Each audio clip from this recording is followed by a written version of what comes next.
Welcome to Jimmy Geek. So the question is that is upgrading to Windows 11 worth it? There's not much major upgrade. The only good thing about for gaming, you get some like basic new feature like auto HDR, better Xbox experience on Windows 11, or you get better, some kind of multitasking like snapping tool. Other than that, I really don't see, other than like few UI UX tweak here and there. Other than that, I really don't see. I mean, unless you're using Teams, Microsoft Teams a lot on the Windows, then you will see some benefit on Windows 11. The Teams are faster, it's better integrated. Other than that, I really don't see much difference between Windows 10 and Windows 11. Windows 11 was like,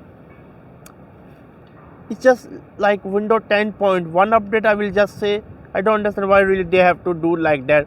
Remember when there was Windows 8.1, they did not call it Windows 9, they just call it Windows 8.1. Technically Windows 8.1 was going to be Windows 9. So yeah, I hope this answered the question.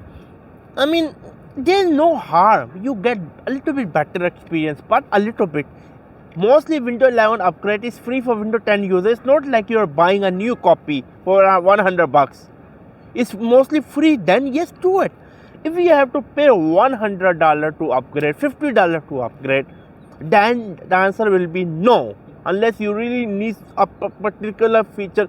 You can see the comparison sheet. You can compare like what is the major difference. I hope this answered the question.